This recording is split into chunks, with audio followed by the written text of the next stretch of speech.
I sincerely thank Dr. Li Ruohong, the President of the China World Peace Foundation, for inviting me to this program. If we look around the globe today, no area of responsibility is out of reach for women. It is encouraging to note that they are increasingly assuming the leadership in legislature, executive, and judiciary.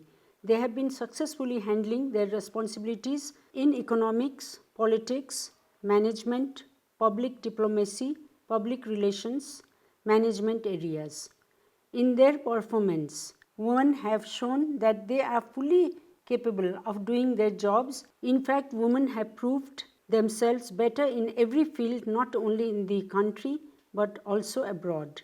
On the occasion of International Women's Day, March 8, I would like to honor and appreciate all women, the stakeholders and organizations who are fighting for gender equality and women empowerment. There is yet another aspect to this bright side. It is regretful to note that majority of women across the globe continue to live in pitiable conditions, in misery and discrimination. They struggle for equal opportunities and basic human rights. The empowerment and autonomy of women and the improvement of their political, social, economic, and health status is highly important to lift up their status and economic independence. Equal partnership and ownership is essential for the achievement of sustainable development goals. Therefore, we should focus to improve the women's skill and knowledge according to their abilities.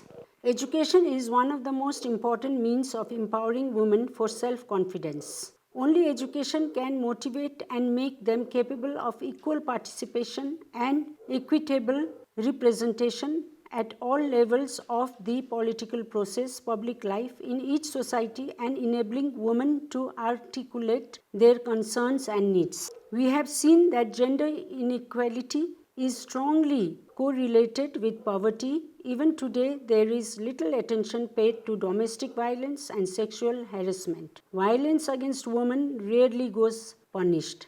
Women are deterred from reporting the discrimination by employers. It must end through strict implementation of laws, regulations, and other appropriate measures. When poverty and gender inequality are combined, they lead to an acute failure of any development programs. We must work to eliminate all practices and discriminate against women that will pave the way for gender equality and take women beyond traditional boundaries. Let us dedicate ourselves to gender equality and women empowerment. This is an occasion to re-educate ourselves to the fulfillments of commitments we made in the past to advance the status of women at the national and global levels. G.P. Koirala Foundation was established with the aim of promoting peace, democracy, and development. We at the foundation believe for sustainable development, it has to be balanced, equitable, and fair at all levels. The foundation runs several programs in the country promoting gender equality and women empowerment. Thank you very much.